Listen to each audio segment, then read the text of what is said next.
Put that down. 3, 2, 1.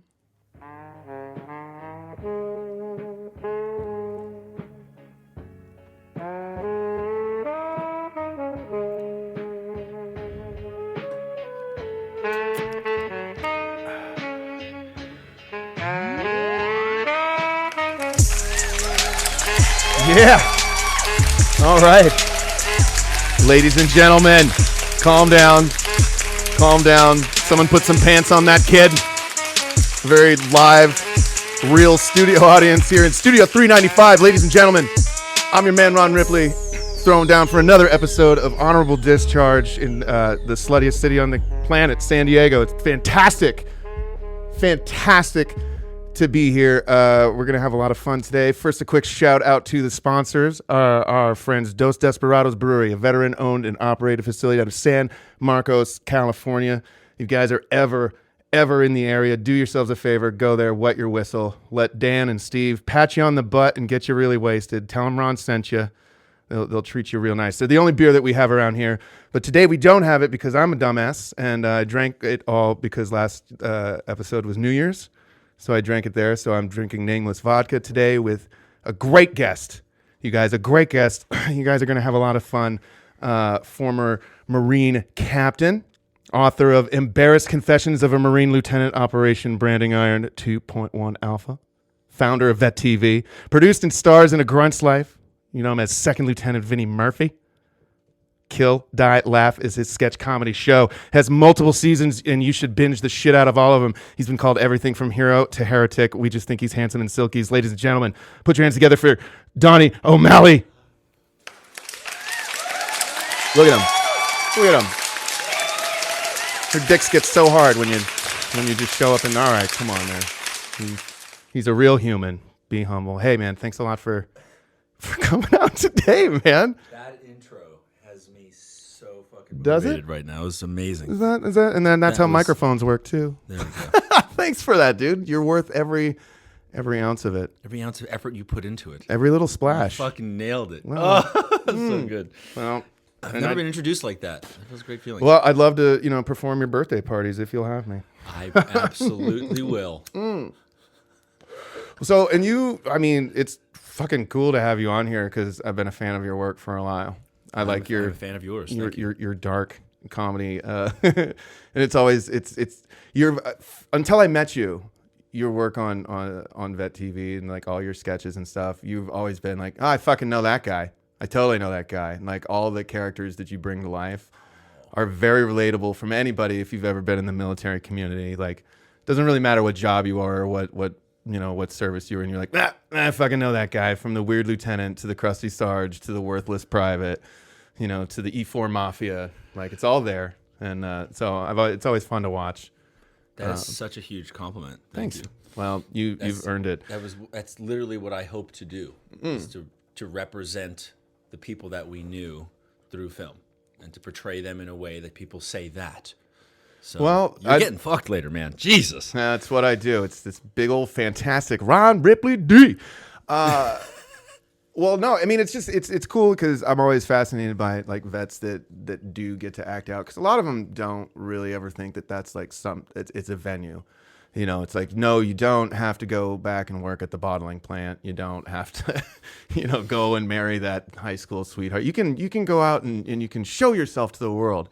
Yeah. And I think, I don't know like how you feel about it, but it's like, it's such a different comparison from the military, and that you get to be more of you as opposed to just like, shut up and dig that hole. It's like, no, dig that hole, but fucking dance, be loud about it, be more you, like, do you ever feel like it's a real great feeling to be able to do that?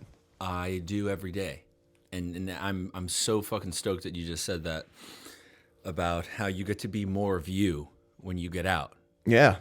Because I've been looking at ways to communicate how the military mindset is necessary when you're in the military, but it is not necessary when you get out. And in fact, it's unhealthy.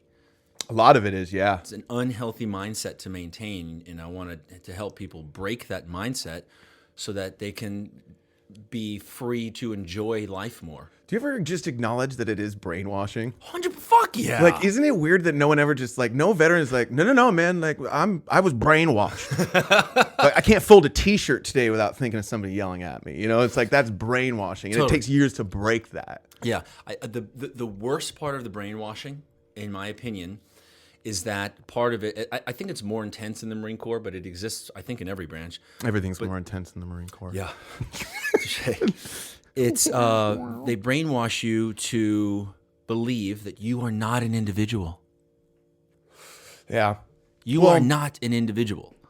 You lose sense of self and individuality, and you lose the ability to express yourself. Because shut the fuck up, nobody gives a fuck what you think. Just do what you're told to do. We have something to do here. Yeah, and have bearing too. Like when your emotions are going too high either way, you're expected to fucking hide that shit.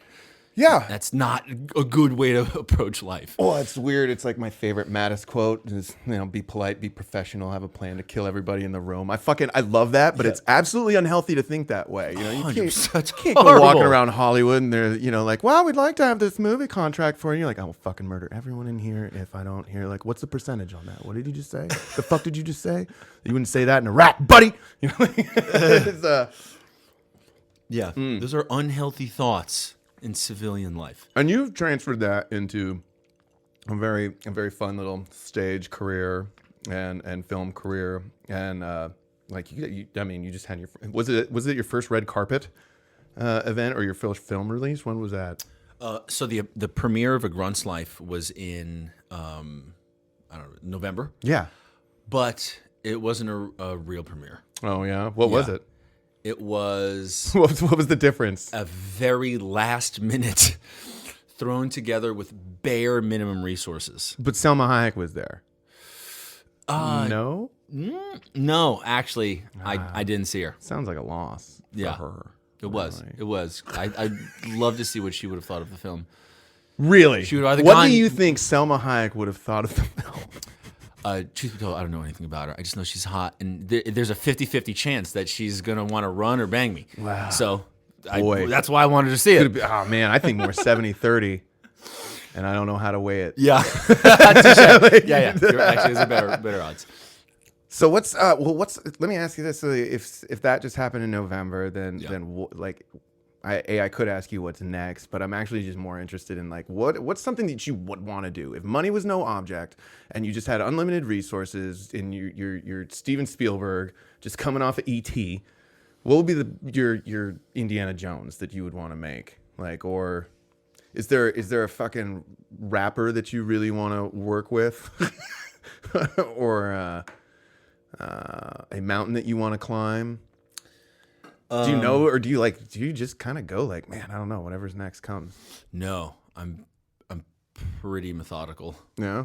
About everything. I like to think that I see it all before it happens, and it doesn't always happen exact to the vision, but I feel that pretty close. And I would put money towards the A Grunt's Life franchise, and I would create a comic book. Graphic novel collection. Built off of all of the characters in A Grunt's Life. So the comic books would be the trial to get the backstories going for all of the characters. Oh, that's cool. And so now we are branching off into a new market, the comic book market, which is huge and is perfect for graphic sex and graphic violence and intense comedy. They really enjoy it. So it's like, want to make comic books, and always, like, every word that gets written is we're writing it as if grunts are going to laugh. Grunts are going to read it, and grunts are going to laugh. And that, I think, is the best way to keep it authentic and keep it real. I think that'll break into the comic book market and help us build up the money to up the budgets on the A Grunt's Life franchise. It's a great idea, because digital comics are such a great platform, because they reach, dude, I know a lot of vets that just sit there like on a Kindle or something and they just plow out all sorts of content. So really to have that sort of thing, like even that's like, so once I saw The Boys on Amazon, which I don't know if you've seen that, it's a fucking crazy good show about superheroes doing fucked up shit. It lost me at the very beginning. All right, so there's a show on Amazon called The Boys, and it's so fucking awesome. It's about superheroes, and they do fucked up shit. It's a great show. It's got one season, but it's based off a comic book. So I saw the show, went back and read the entire comic book on an reader platform, and so it's just really like between that and like I said, I know this other guy at the Comedy Store. He literally is always reading on his Kindle. He's a vet and stuff, so there's definitely something there as far as an outlet. Yeah, and Tim Jensen, the former president of Grunt Style, he used to be a comic book artist before he began working for Grunt Style, and get him to Comic-Con. Get him to Comic-Con. He's probably going to be the one to make the comics. That's fucking cool, man. Yeah. Well, I'll read the shit out of that. I want a signed issue number 1 for the pile. Done. And you know what's funny? We just visualized the comic book in here, and it will happen. It'll fucking happen. I like that whole you have a very like strong sense and belief of visualization. Oh yeah. And like I think I made fun of you at first. I was like, oh, like The Secret? Where's your fucking vision board, dog? But it's so funny because it's the power of positive thinking. You've never heard of The Secret? Was that thing wobbly? Yeah. You want me to fucking just slam dunk it? It keeps sinking. You notice that? It does. I do this, and it's just like. Let me see if the old newbie. It's fine. I'll just come down here. You can. Hey guys. Bring it actually a little tighter so it's got a little more resistance. God, I've fired every intern that's ever been in here. Don't move too much. Oh, here we go. Got it. I love it, right?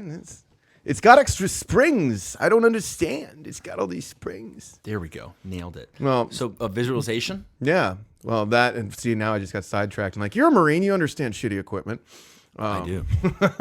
But yeah, no, you're definitely very much like see it, be it. Kind of like make it happen. And I like that kind of just take charge.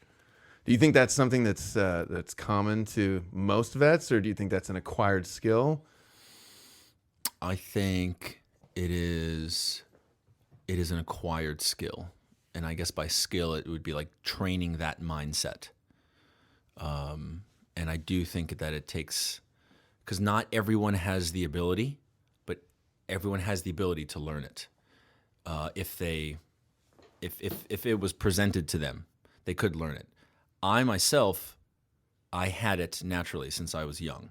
Since I want to say I was like 16 or something like that. Yeah, I think I want to say 16. It was actually at my lowest. That's actually my only bout with suicide. Was I had a suicidal thought when I was 16, being bullied in high school. And I had the thought, one thought, late night before bed, which is when I would do all my like thinking and processing, and immediately I felt shame. Because of the bullying or because of the thought of suicide? Because I considered taking the life that my parents had sacrificed so much for. Because I saw how hard our parents worked to raise good children. And so after having that thought and seeing all of their sacrifices, I was just like, you weak, pathetic fuck. Oh. Ugh. How could you consider taking your life from them? Like, how fucking dare? What a selfish little fuck. Right. Your mom would be pissed. Yeah, just think about how they would feel. Yeah. How fucking torn. They gave their whole fucking lives to raising good children. And then the child just fucking takes his own life in a moment of weakness. And it was just because of the bully? The bully made you think that way? I was constantly unhappy. And so it was in that time I was always, oh my God, I actually talked about this with one of my guys, John Forsyth. He's one of our writers and directors. We were both talking about, during that time, I was alone a lot, and I had a lot of time to imagine what I wish my life was like. And I think that's when I started envisioning things. And I started to, just live in my own head. And I kind of became more comfortable thinking about my ideal life than actually living my life. Oh, shit. And, I would think about the revenge that I would get on some of the assholes. And I would think about, things that I would do to other people. I envisioned if I was the one in front of the class making the class laugh. Yeah. I was just, God, I wish. So it's just like you just dive into that world of imagination. Yeah. I remember when I saw Wayne's World and seeing Queen and Bohemian Rhapsody and seeing them react in the car.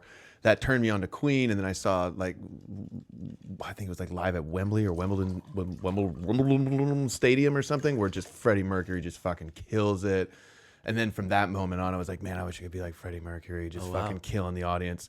No idea that Freddie died of AIDS. But just to perform, I think that was like the first time. And then I would like sing myself to sleep at night with like music and like my favorite rock bands and stuff like that. Because I think every teenager is ultimately like unhappy. Every teenager is like I think it's just because you get to this age where you're like, I'm old enough now to know that like, my life could be better. My friends have cooler shit. You're no longer like, well, my mom and dad, they took me to Disneyland that one time. That was pretty cool. But you're still like, you start to see other people like, oh, why is Tom driving? Oh, I can't drive yet. Fuck, my family's poor. Fuck you, Dad. And ultimately like you start getting to be an angry teenager unless things happen for you. And I think it's more common that kids get angry than they feel like grateful. I don't think do you think it's even possible for a 17-year-old kid to be like, I am so grateful for I have everything my parents have totally sacrificed, and I'm gonna devote my life to them, get them a great nursing home. Like, is that even possible? Yeah, it's probably more rare than we would hope. Wow. Well, I mean, that's maybe you do more growing up in the military, I suppose. And that's what and that's what they say. When did you enlist? What were your years? I didn't go until I was 25. Yeah. And that was 2009. Whoa. Yeah. Those are the sexy years. Like right as they were getting rid of Don't Ask, Don't Tell. That's a smart play right there. Bro, I was in the field with my grunt company the night Don't Ask, Don't Tell went away. Oh my God, you guys must have loved it.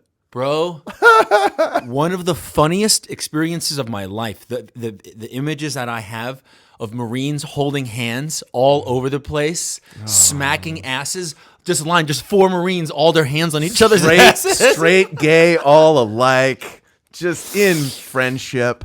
Marines in sleeping bags together. Oh, boy.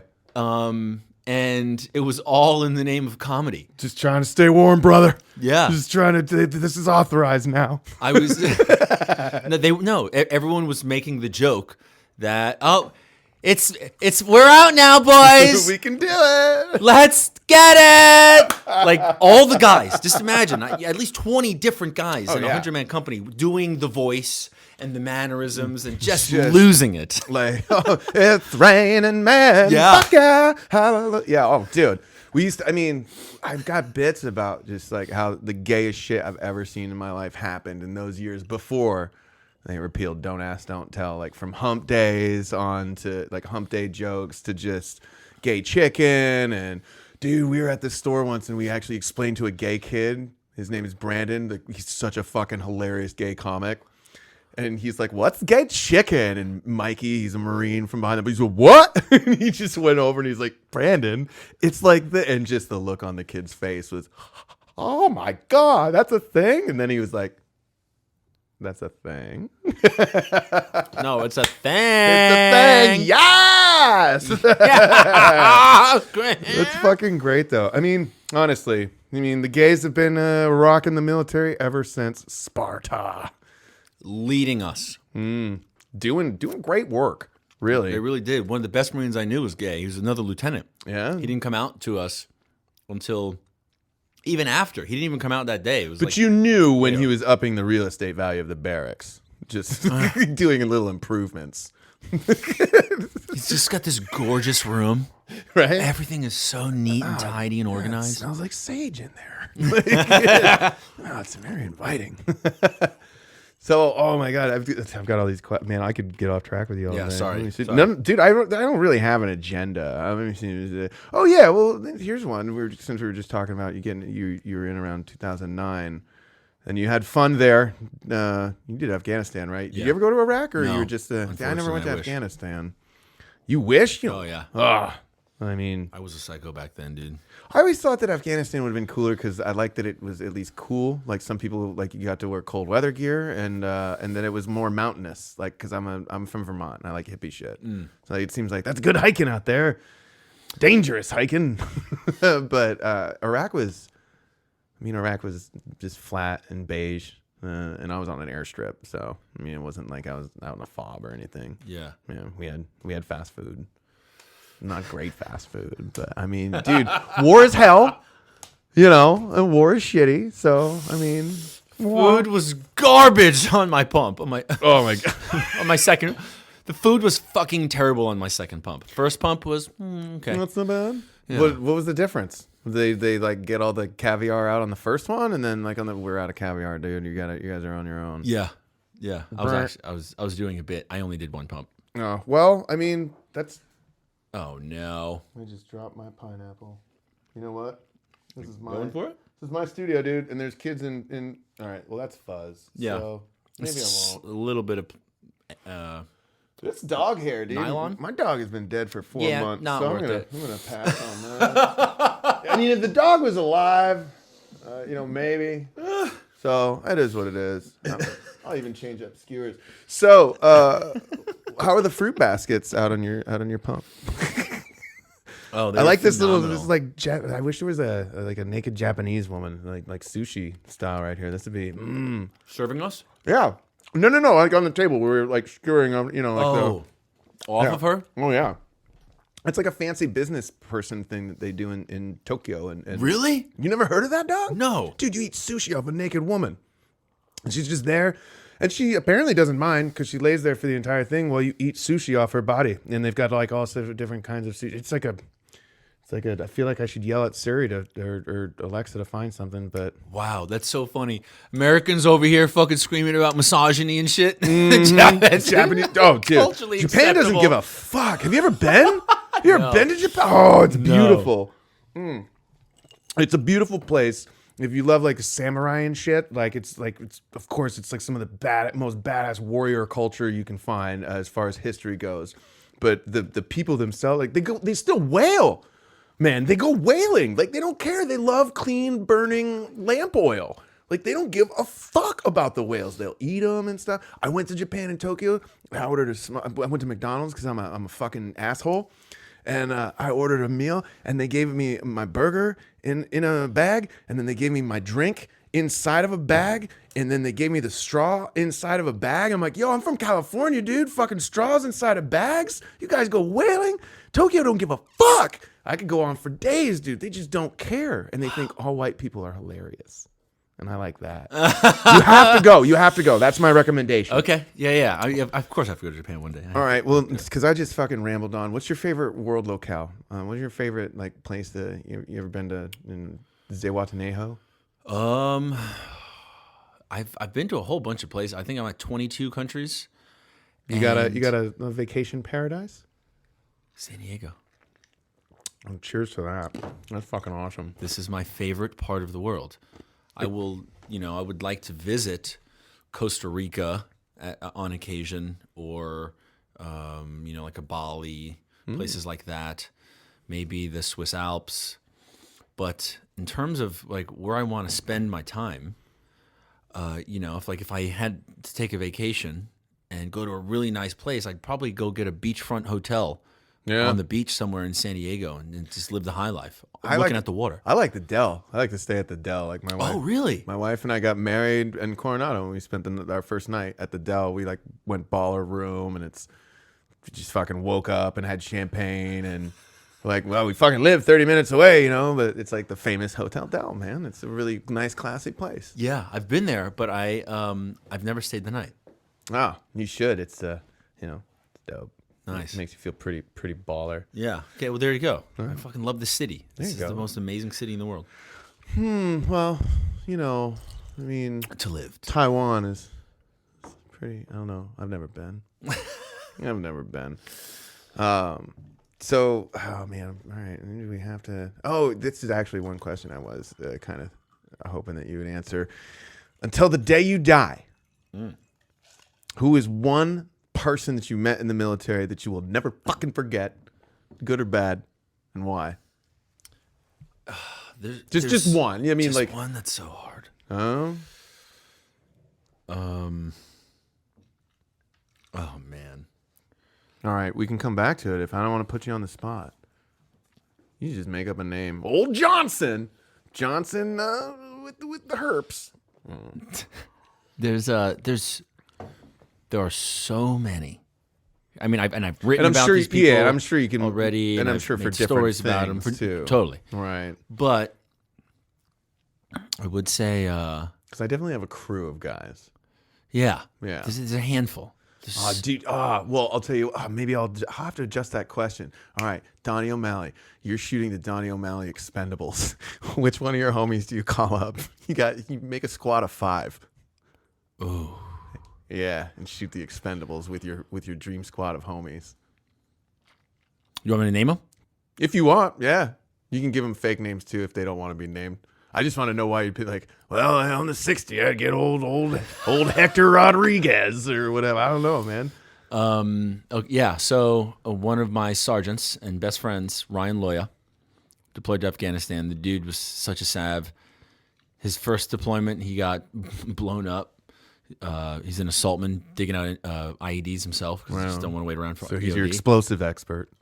Yeah, and he blew himself up. That won't happen. And he, wakes up underwater in a river, has to, pull himself up. Oh, Jesus. And then goes, he's fine. He like looks down in shock. He's like fine. He goes looking for his rifle. It's his first thought. This is my fucking rifle. And then he denies medevac. They're going to call him a bird. He's like, fucking, we'll be all right. Put that fucking thing down. I'm fine. And then walks home, gets into the PB. He's bleeding out of his ears. Gunny's just like, what the fuck are you doing? Yeah, come on, man. And so they got him out of there. Okay. So, Immediately. And then he comes back and he was like, he got sent back to 3rd grade or something. He had to work himself all the way back. Yeah, it fucked him up. oh, wow. Just the adrenaline kept him going. Oh, wow. And then, he's really fucked up. He nurses himself back to health in record time, gets back to the assaultman instructor school, becomes an instructor to assaultmen Okay. as he's recovering. Not a couple months after. Here's he's what's still not to recovering. do. Okay, this is one mistake I made. Don't do that. And, Actually, he's such a sick fuck. He probably wouldn't have even said that.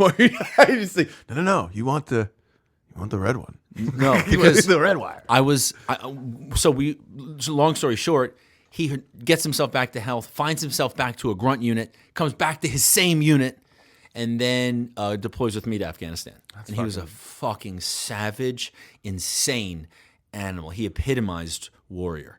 It's like, and his sense of that humor. alone is one hell of a goddamn story. And his sense of humor is insane. And this guy, so he was an assaultman in weapons platoon, and he's in mobile assault platoon, and he ends up, one of the squad leaders goes down before a mission, and he ends up taking his squad because he just had that much respect from all the fucking guys. Jesus. The leader, the gunny, it was just like, no, fucking Loya can lead him. Like, he's got this shit. So he does. And as we're on this op, it was super sick. We fucking helicoptered in a fucking valley with the river going through it at night. So you want to talk about visualization? Oh my God. Oh, I've never said this. But I thought about it while I was high working out. But I've thought about it. Talking about visualization. Hold on. Talking about visualization. I keep wanting to peek around the microphone thing. I was fascinated by visions of Vietnam helicopters flying into battle under fire. I thought that was just the craziest thing in the world, to fucking fly into a hot LZ and get off the birds and get fighting. Have you seen Apocalypse Now as or was this all your thoughts? No, that was what gave me the images. Oh my God. Yeah. And I was just like, I have to do that one day. I must do that. And the exact image that I had was as I was either a CH-46 or a CH-53 with U.S. Marines on it, flying into a hot LZ and flying down in the fucking, elephant grass. Elephant grass is fucking swaying all over, and the thing comes down, and you get out, and you're running, you get to figuring out where the fucking enemy is. I was like, I have to do that one day. Man. And I saw that, and I didn't get the vision exact, but I did get to. Damn, you're like, well, I like was that pretty difference. close, That was cool. Dude, it's so funny. Like, because mine was like the exact opposite. Like, like I got to Iraq, man, and it was like the same shit. Like it was like my first day in Iraq, and like the C-130 fucking the door opens, and like you're blinded, and you got the tunnel vision, and then it comes back. You're like, oh shit, okay, all right, that's all right, okay, and then they take you back to like a processing station right before they get you some food.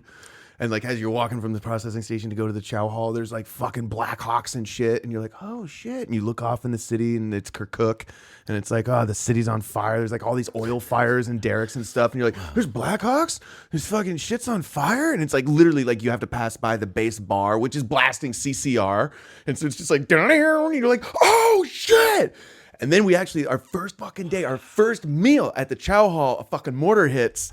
And it like totally like kicks the ass of the corner of the chow hall, and everyone's like, "Oh my god!" And we've been in country for like 30 fucking minutes, and we're just like, "What the fuck, dude? This shit's real." And then the rest of the tour was pretty boring. It was just, but it was like that was like 2003, and when we were just like, "We're gonna find weapons of mass destruction, boys. Let's go!" So, and everyone was super gung ho. See, we didn't do anything. Like I didn't know anything about Afghanistan. And it was just like after 9/11, because I was in Germany when 9/11 happened. And like we were actually joking like weeks before. We're like, yeah, man, our president got a blowjob, that's all we got going on. Like someone's going to fuck us up sooner or later, dude. We don't have Pearl Harbor or anything like that. We've never stormed the beaches of, and then like 2 weeks later, my buddy rolls up and he's like, yo, a plane just hit the World Trade Center, dude. And I think someone squawked at it. One just hit the Pentagon. We're like, that's not funny. That's not funny. He's like, I'm not joking. Seriously, get the fuck in the truck. So we go back, we go haul him back to the fucking, our shop. And we're like 90 dudes around a TV screen, like the size of that laptop. It's like we're all watching, boom, plane 2 hits. And we're like, oh shit. Wow. So, but then like a couple of them, like I became a cop the next day because they just augmented me out to security forces. And then a couple of my other guys, my buddies, they went to like Oman, I think, and started setting up like somewhere around like Djibouti and like places like that, and started setting up like little frog hops for people. But I never went to Afghanistan. I always thought it'd be dope. Not in the Helmand province. No? Your vision of Afghanistan sounds like the mountains up in, I think it's the northeast. I forget what they're called. It was where Restrepo happened. Korangal. Correct. Oh, yeah. Korangal. That was a part of a mountain range, and no other part of Afghanistan is like that. Oh, really? Yeah. So it's like the Sierras. I hear though, yeah. I hear people. Exactly, I hear yes. the Marines train there, like because of that. Yes, it's very Mountain much- Warfare Train. I went there, dude. Yeah? Got some great stories from there. Do you ski? Did you get to? I no. I didn't, not as part of my training. No, I went there during the summer. But you snowboard now. Board, yeah. Yeah, fuck yeah. Yeah, going board real soon. I hope. Yeah. Yeah, end of the month. Oh, dude, where at? I want to do Denver. Oh yeah. Do you want to go? I won't say no. Okay. At the end of the month. Yep, I'll go. Yeah, Fuck yeah, last dude. weekend of the month. Fuck yeah, dude. I'll take you up on that. Where are you going? I want to do Denver. All right. Well, do you know where in Denver? No. No? You just want to go to Denver? Yeah, I have the Icon Pass. I Yeah, did same for a here. couple. Nice. Dude, I have the best fucking... Oh, you know what? Oh, man. I want to get the Epic Pass too. You'll have to send me a picture of your Icon Pass for the episode. I'll put them together. Okay, 'cause nice. I have a dope photo, dude. Like my face is 2 different colors. Nice. It's like I'm all sunburned from the nose down, and it's fantastic. Oh, I love it, man. I'll ride with you for sure. Yeah. I think you were asking me about that the other day. Yes, weekend trip, Friday to Sunday. I'll write that Ball down. game. Dude, I'll fucking done. And you heard it here, you guys. Gonna go snowboarding. What do you ride? What's your do you have any preference on gear? No. No? I just have my boots, and what I would like to do is start to learn more about the boards and shit How long have you been riding? since I was 16. Okay. I mean, the technology changes. Like I lived in Mammoth for 2 seasons. Wow. And it was one of the seasons was when they got 50 feet.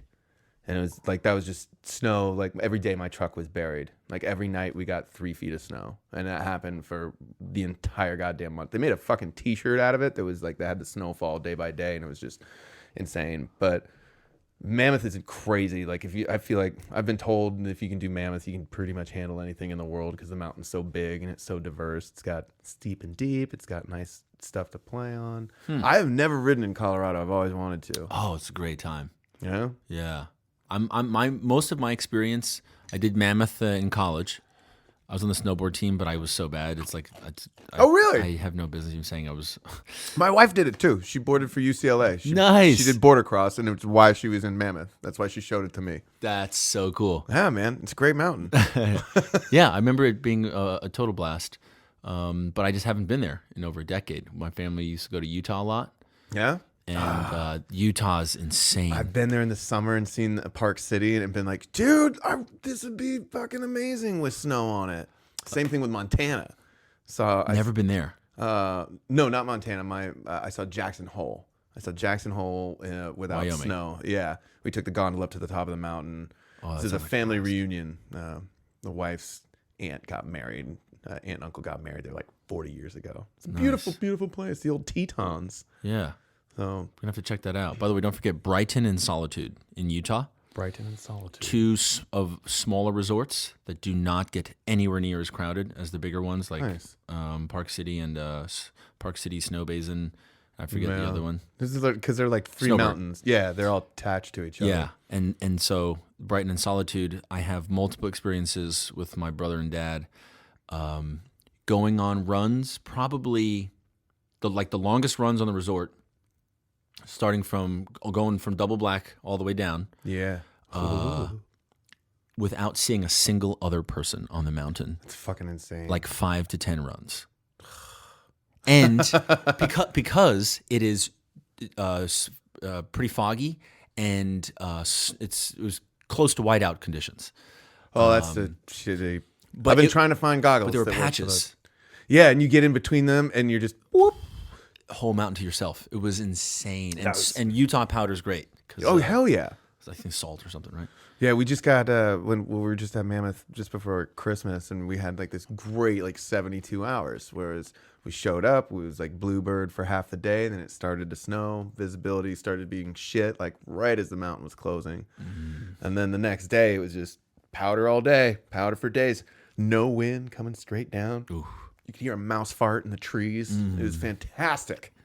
But that's what I love, dude. That's the only thing I'm scared of about Utah is I always ride with joints. I always like riding with weed, and I know Utah's not hip to that, and I just do not feel like explaining myself to the Mormon Highway Patrol. You know what I mean? Yeah. Yeah, man, I'll fucking ride anywhere, anytime. It's like comedy. I'll throw down in a closet. I don't give a shit. Just throw it fucking down, bro. What else? Military shit? I don't know, man. Where do you want to go? What do you want to talk about, dude? What do you got plans for the new year? New Year's Eve was fun. Oh, yeah. Dude, we had a good time. We had a good time. I was not expecting a fire dancing show. Fire show? And Or rings. You came in all like, whoa! All right. So I come in. I was like, wait, what? I was like, what? Is this not structurally sound? Yeah, is this what's weird about this, bro? Nice to meet you for the first time. This is my homie Sven.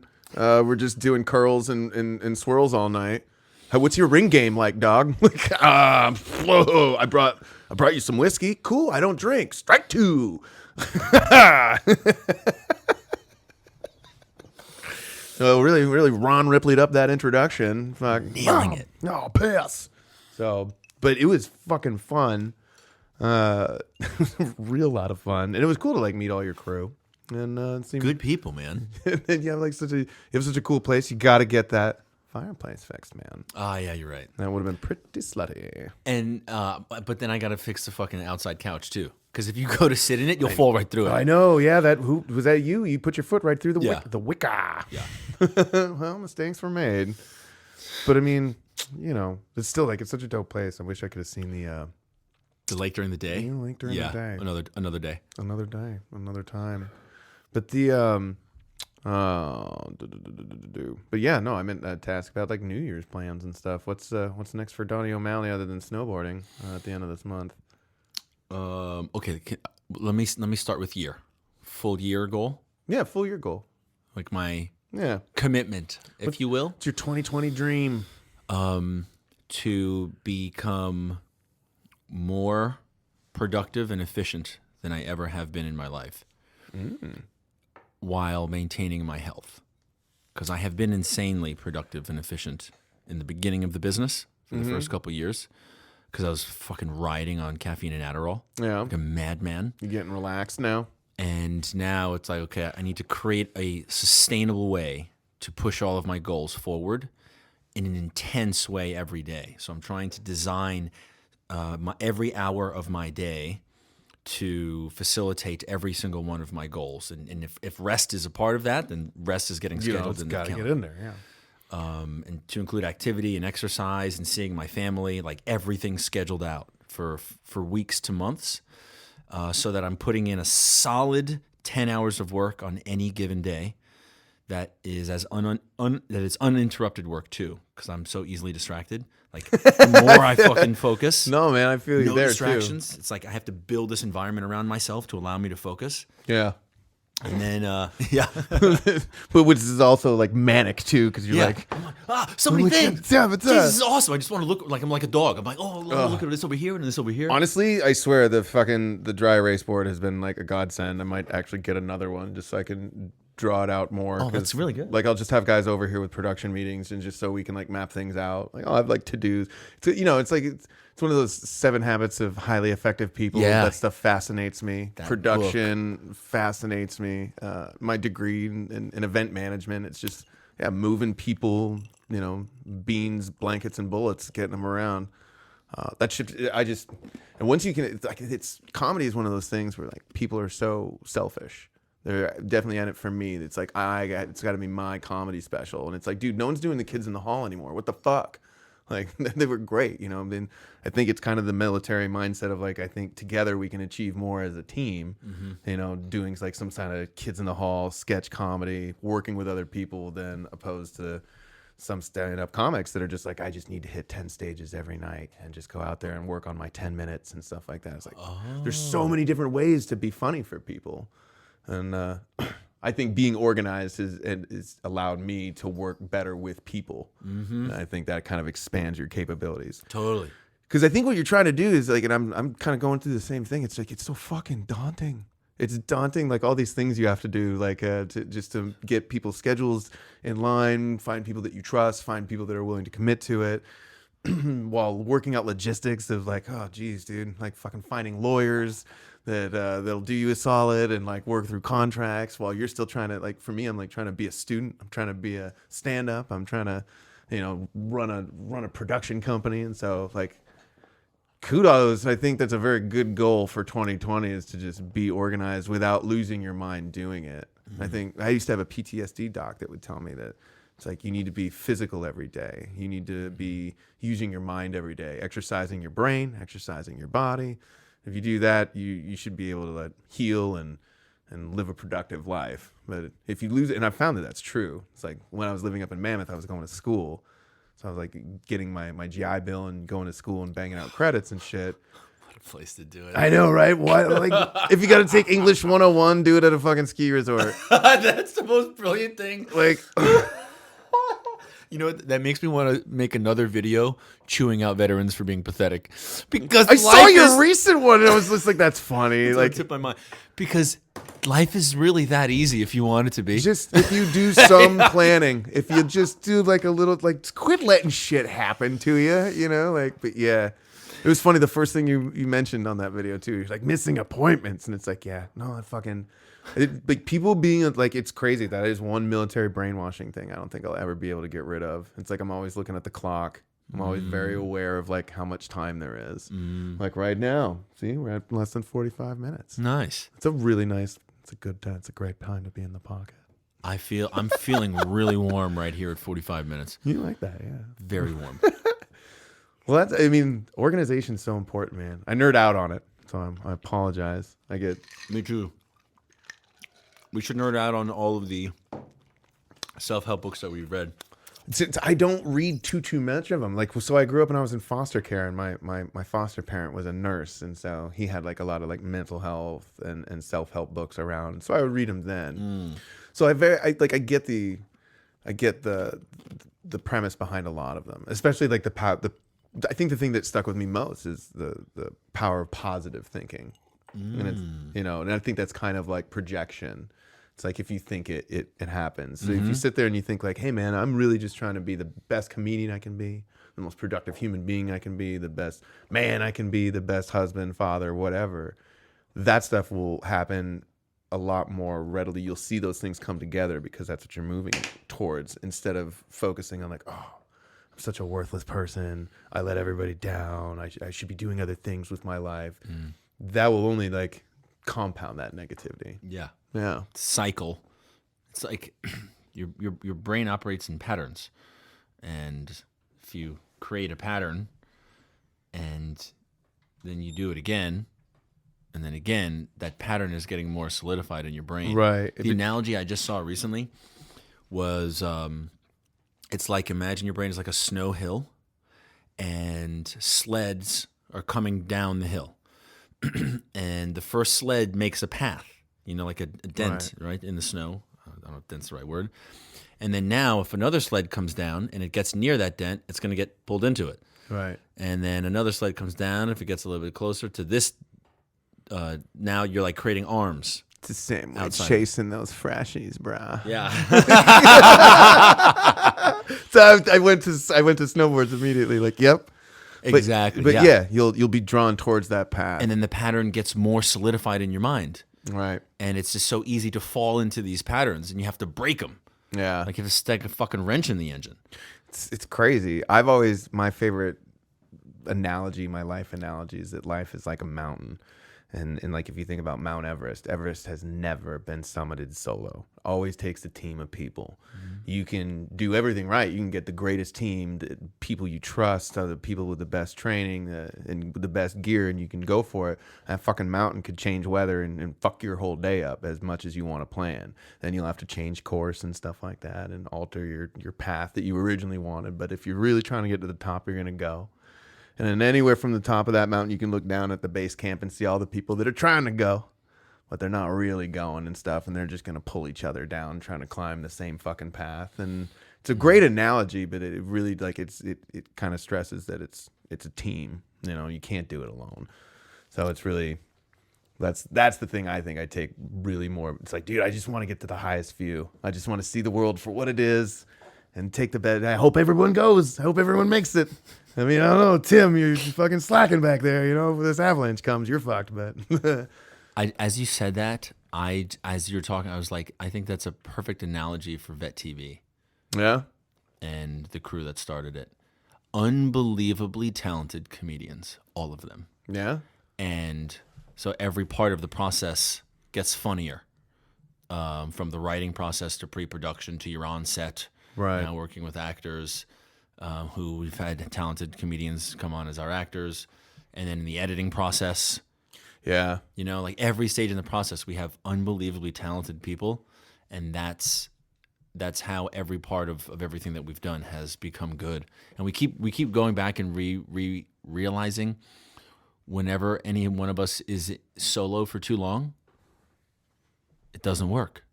What do you mean? The quality comes down. Like if we go to write by ourselves for too long. Oh, so you're very much like a unit with your. I think Everything's that's what collaborative. Again, I mean, we just talked with comedian Steve Trevino, and he was telling us how he's like, Kyle, my guy, and another writer I work with before I did my this Netflix special.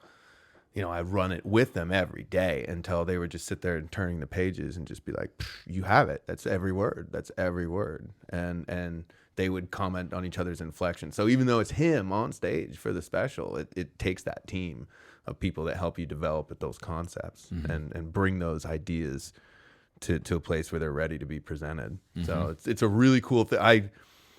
It's the one thing that I've missed about the military that I had. I was like, man, because when you just get in a rhythm with a solid group of guys, you're like, fuck, we can build anything. We can get anywhere. We can oh man. And it doesn't matter how much it sucks, but it's really, there is like a certain delight in the journey. Yeah. Especially when things go well, because it's like things go wrong all the fucking time. And boy, when that fucking wheel turns just so, you're just like, yes. Yeah, you killed it, dude. Yeah, joy all around. Yeah, and then and then we all get to the drunks. Let me drink. Oh man, I did want to say it's funny because they one of the things that's written in all the things online. there's a lot of stuff about you. Maybe some of it's true, maybe not. But one of the things I liked is that it's a miracle you got out without being like dishonorably discharged or something. Like it's a miracle you weren't thrown out. Yeah. What well, on the lighter side, what's the coolest thing you ever stole while you were in uniform? The coolest thing that you ever stole, where you're like, tell me about that. And then that's one of my favorite questions to ask. That's because we're all thieves. I mean, I mean, like national heroes. We're better than firemen and cops for sure. We're just heroes, but we're all thieves. We all. I know I did. Really? Nothing comes to mind. I'm terrible about asking you to recall something so specific. I know. I'm terrible right now. I feel like my first tour from Iraq, they said no war trophies, man, but I could have had a nuke signed by Saddam and no one fucking would have known the difference. No. I shit you not. Oh, never mind. I remember. No, what is it? I don't. Well, it wasn't really stealing. It was a bunch of uniforms. Oh. From a flat screen TV. Flat screen TV? Yeah. That's There it is. Flat screen TV. Where'd you take it? Where'd it happen? Like we got. What'd you end up doing with it? I don't know. I don't care where It's it in the came VET TV from. office right now. I just realized that. I didn't even know. We still watch it to this day. We play Halo on it every day. That's fantastic. That's a really great grab, dude. Yeah. Wow. I just realized we should be hung somewhere. Somewhere like with it, like you know what, you should make a flag box for it. Yeah. Put a flag behind it. Mm-hmm. Oh wow, that's great. My buddy Tripp told me, I asked him that question. I was like, what was the coolest thing you ever stole? He said, coolest thing I ever stole was this tomahawk hatchet that I stole out of this Humvee that I stole from the lieutenant. I was like, what? That's awesome. I was like, it's a great misdirect, dude. That's fantastic. Yeah. No, yeah. I always liked stealing stuff in the military. I thought that was kind of like your right of like if you were good in the military, like you remember you know Band of Brothers, what the fuck is his name? He was the dude in Office Space, Ron Livingston, his character in Band of Brothers, the captain. Yeah, the asshole. Yeah, he was the intelligence captain, and in real life, he took back an entire truckload of Hitler's champagne. He had it shipped back. So I'm just like, other guys had, like, they were talking about, like, yeah, dude, this other guy brought a motorcycle back. All the guys got their Lugers and stuff. And so that the whole time I was in Iraq, I was like, ooh, I will find my Hitler's champagne. And, did you? I found a gas mask with a bullet hole through the eye, and the inside was covered in muck, and I could tell that someone else had found it before and stashed it. So I found someone else's stash. Wow. Had it in my hooch for like the entire tour, and then they hit it home again. They're like, anybody caught with war trophies, it's a bad no. And I'm like, well, I don't feel like Wrong move, buddy. feel like fucking with that. So I left it there. I left it for the next guy, who probably took it home to Wisconsin or something. Yeah, someone got away with it. Told fucking Peggy Sue at the bar that's his confirmed kill. Like, that's his one. But saved the whole squad, though. I did. Oh boy. Oh my God. Are those? What do they call it? Oh, those cheese curds. That's how people in Wisconsin talk to me. Sound like very sad old people, probably hanging out at the bar every night. The old VFW. Yeah. I ain't tried that. You ever a fan of the old VFW move? I'm trying to become a fan. Yeah? I'm trying to make it a thing. And I have been ever since my book, actually. Just because I had never really spent any time in them. Right. And so, but I'm just thinking to myself as I started getting into this whole suicide thing, I'm like, you know what? These posts are dying, like at the rapid rate. Right. And yeah, I feel like they're a community that I kind of want to keep alive. Yes. They're losing land. Yeah. They're selling the fucking ground that they've owned for so many years that belongs to this organization that has the potential to do so much good. And I'm like, we got to save this fucking thing. So I did my first comedy tour was in mostly American Legions and VSWs. Nice. And it was a great experience sometimes, and other times it was like dealing with a bunch of bratty children. Oh. Like immature fucking brats. Really? Just stubborn fucks. Old stubborn bastards. I was always scared to just be like, all right, dude. Like I deployed twice. I got my war stuff. I don't want to go down and, drink 75-cent long necks until I can't stand up and talk about the days. Like I don't know, like is that healthy behavior? But but you're right. There is like that community that shouldn't go away. Like veterans of foreign wars, like that is a very, very niche community. Yeah. So Niche. Dude, we're on trend. We can hashtag this shit. Yeah, fucking hashtag my war or yours. I mean, I don't know, man. The vets, the military is changing. And Oh yeah. like, can you imagine like having your phone in basic training? Like that's fucked up to me, but I also like it's not my time to be a young guy digging holes anymore.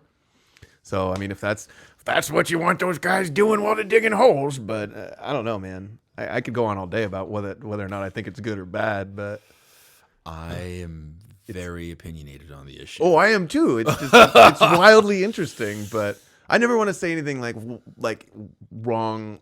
I don't know, man. I don't know what's right or wrong. Okay, can I say it? Shoot it. Go. Okay. Lay it out. Okay, here we go. You say it. It's probably better.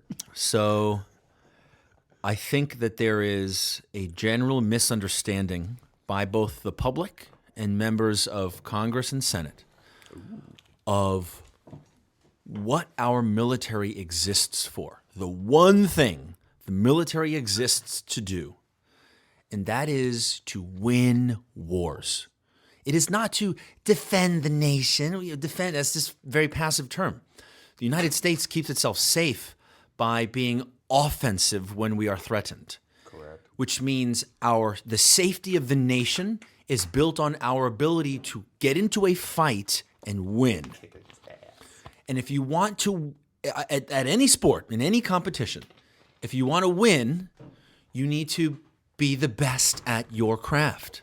And in order to be the best, you have to love it. You have to be committed to it. You have to be excited by it.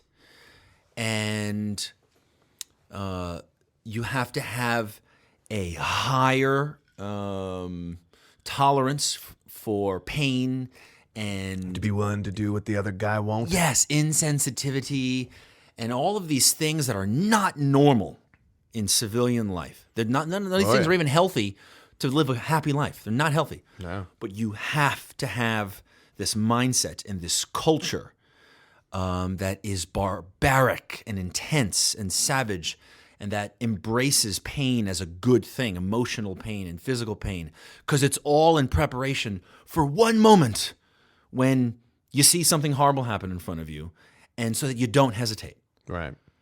That 1 second of it's all this stuff is built around these isolated moments of intense tragedy where people are expected to not become emotional and just react. They have to make fucking machines out of us. Why? To keep people alive, because that wins the fucking war. And this shit that's coming from Congress is these congressmen and women who are looking to boost their careers by being able to say, I increased the number of women in the military by this %. Right. And I got women onto the front lines, not knowing what a fucking ignorant statement that is. Right. To be proud of bringing women to the front lines. Proud of just bringing the female hormones into that fucking environment. Yeah. And not understanding the biology involved. It's like, and then making these kids fucking pussier, like accepting higher degrees of pussiness in boot camp, in basic training, and in the culture. Like it's making us weaker, and that weakness is going to lead to a lack of safety for the nation. That's what it all comes down to. And I think it's the misunderstanding. You said, like, not every, because, I mean, are there badass women? Yes. Not every woman is a Joan of Arc. True.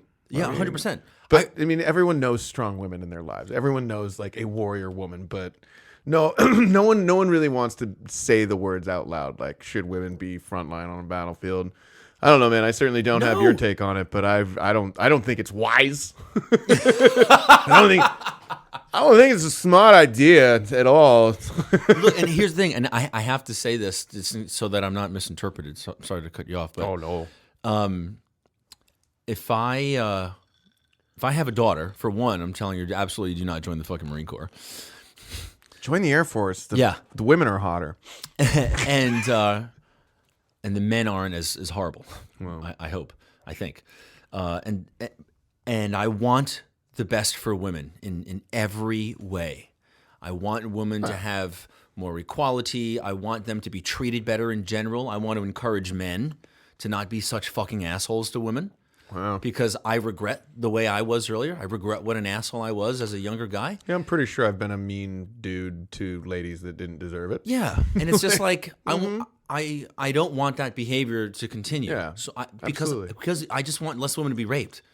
Just I was raised by so many women. Just to think that goes on, it's just like if there's anything we can do, if it just means having a little bit more respect and appreciation for them, then that and one less woman gets raped. Cool. Sure. And even then, but if you go, it's great that we have so much freedom to be able to talk about, like, I mean, dude, think about there's places in China and Africa where it's just so goddamn commonplace. Those places in the world do exist, and it's because of the vets that go out there. That's why I like that bit that I've been working on. The thank you for your service one is so like.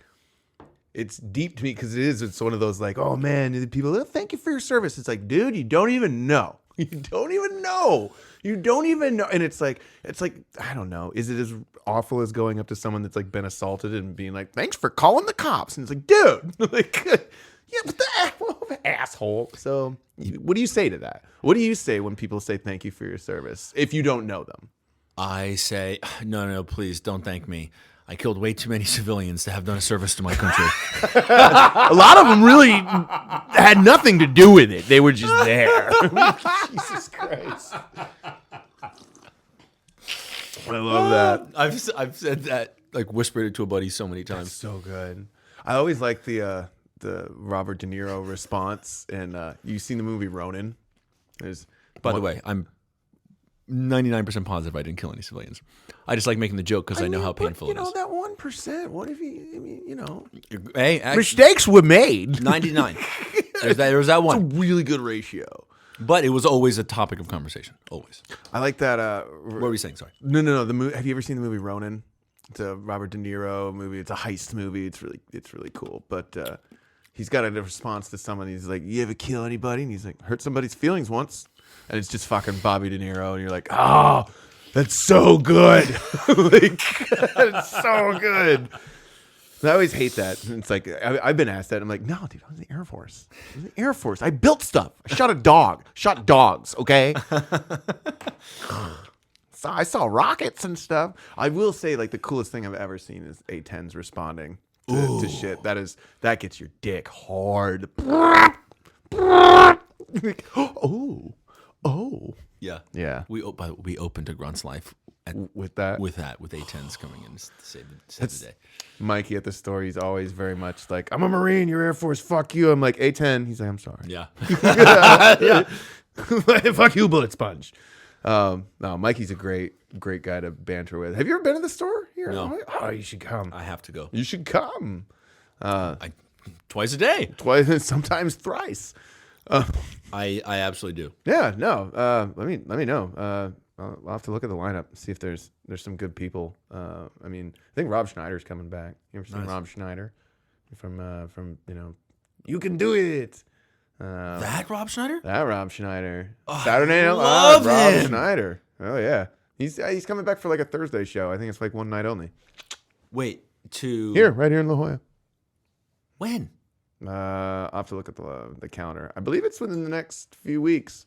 No one listening to this, it'll probably be over by then. Oh no, I don't know. I'll have this up within 24 hours. But all 8 of our listeners will be like, yeah, Donny O'Malley's gonna be at the Rob Schneider show. Let's get it. You can do it. Rob's actually funny, very funny guy. He talks a lot about like celebrity stuff, you know, and it's just like, this is what it's like going from 4-star hotel to 4-star hotel. You know, it's inconvenient sometimes. You're like, oh, Rob, come here. We need a selfie with you. He is magnificent. Who's your favorite famous person? You know, I want 2 more questions, and I want to wrap it up and get you back to doing what you're doing. All right. But who's the most coolest famous person that have you ever met that you nerded out on since you've been doing Vet TV? Has anyone blown your mind? I haven't met many. No? Actually, I don't have met any. Dude, there's this guy named Matt Best. Harvey Weinstein. You should meet this guy. He'll get. Oh, Harvey? Yeah. Oh, I heard of him. Yeah. I heard he's a good dude. Yeah, it's solid. Doesn't like pants. Gives great massages. Doesn't like, friendly. Without pants. Yeah, handsy, you know, likes to talk business.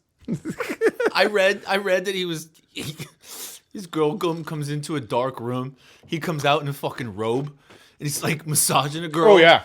And then next thing you know, his face is between her legs. Oh, yeah. What? Yeah, God. What happened between B and C? How did that go down there, Harv? But he's still not even charged, dude. There's still like, everybody knows about him, but like no formal charges. Bro, this is what I love about Hollywood. This is the fucking community of people that allowed people like Harvey to exist and hundreds of others just like him. The treatment of women in that industry. And they're like, no, it's a necessary evil to entertain people. We bring smiles to people, and it's like, you rape chicks. You rape children sometimes. These are like, what the fuck? These are the people pushing social justice. I know. The world. Oh yeah, telling you who you should vote for. Yeah, these are the ones who facilitated good old Harvey. Which, by the way, while we're talking about asshole celebrity, why didn't Rosie O'Donnell move to Canada? She fucking promised. She said if Donald Trump was elected president, she would move to Canada. I want to know why she didn't. You lying bitch. Just probably because Canada was like, no, we're full of moose, eh? Yeah. You're like, nah, we're good. Yeah, son. But yeah, no, I think it's crazy the sway and the audacity that a lot of celebrities believe they have. Like they should be telling you who to vote for, who to be, you know, what, how to think, how to feel, like what churches to belong to. It's like, what the fuck is wrong with you people? You're in a fucking talking dog movie, like, and they live in a bubble. Yeah, a tiny weird. And they pay people to tell them how great they are. So like they never really, I don't know. Although, I don't know. I'd hang with Christopher Walken. I think that would be cool. Oh, yeah. If you put me in a room with Christopher Walken, I'd be like, hey, man, how's it going? And then I'd just be really intimidated. I'd be scared. I'd try to smell him, though. I'd just try to get a sniff of his shoulder pads. Yeah. Just a quick, how you doing? I wouldn't stop if he didn't talk the way some of his characters talked. I would be miserable. Like mad? Yeah. Like, nah, dude, I'm good. Would you ever, like, as a Marine, just want to slap him and yell, "Did he mow?" Just deer under him? No? Oh, I forget. How? I remember. Did he mow? Stone face. Or, oh, man. I'm a huge Walken fan. I loved, I don't think it's Dog. No, it's not Dog Day. Dogs of War. Dogs of War was what The Expendables was based on, and it's a Christopher Walken. He just goes in with a fucking like a grenade launcher and just like blows up this Panama hacienda with a group of boys, and they have to hightail it out to a C-130 to get off this black op that nobody knows, and it's just Christopher Walken like what was that James Bond movie, View to a Kill? It was like pre-View to a Kill or around that time frame. I don't know if you ever saw View to a Kill, but no, I'm trying to think of this movie, which the Christopher Walken one, but I'm wondering if I'm thinking of a different movie. Dogs of War. I'm thinking of Wag the Dog. Different. I was never in Wag the Dog. It's not a film that I'm accompanied by a little man. My agent passed. My agent passed, said it was no good. This pineapple is delicious. That's good. Thanks, man. Do you do a lot of other impressions? I can do so. Your homies love my Rick and Morty. And it's like just do a Rick really. It's a quick impression, Morty. I don't know if you're a fan of that. I like doing voices. Voices are fun to me. It's just like getting into characters. And I remember this guy had me. He wanted me to audition for this thing, and he's like, "Yo, can you do like a Boston cop accent?" And I'm just like, "Yeah, sure." And then so I like go onto YouTube and I like look at all these like videos and like do the whole like kind of like enunciation and stuff. And I'm like, so my wife walks into me, repeating back to myself in the mirror like, "Oh man, the car was parked at the end of the driveway in a manner which obstructed access to the body. I fucking told the duty sergeant a dozen times." And I sang this line again and again. And my wife said, "What the fuck is wrong with you?" I'm like, oh, I'm just chasing my dream, honey. Yeah. How was your day? Did you do the spreadsheets? Was that a thing with the meetings and the parking spaces? I'll just be in the bathroom. You just shut the door in her face. I'm just chasing my dream. Just following my dream, dog. Thank you for making me doubt myself for a split second. Right? If you I'll be over here. If you need a tiny penis, I'll be in here crying. Well, hey man, we're busting an hour, and I don't want to keep you. I could chat with you all fucking night, bro. Vet TV, we need to have you on Vet TV more. We need to have you we need to have you doing a special. That's what we need. Oh, I would love a fucking special. What? That's how fucking sick the world is now. You don't where need, I just get specials. Yeah, you don't need to go fucking begging people out in the big industry for a special. Well, that's the cool thing about comedy in like Southern California. Man, San Diego's so wonderful. You can do things like this here in San Diego, and I'd rather be doing this than whoring it in Hollywood. So, man, because I get to have dope-ass people like Donny O'Malley. I think I'm going to end it today, get the band in here to play us out of here. Ladies and gentlemen, thank you so much. Find him on Vet TV. Like, subscribe, follow. His work is fantastic. As a veteran, it's one of my favorite things to nerd out on. That's it. I'm your man, Ron Ripley. If you can't be good, be careful. Epstein didn't kill himself.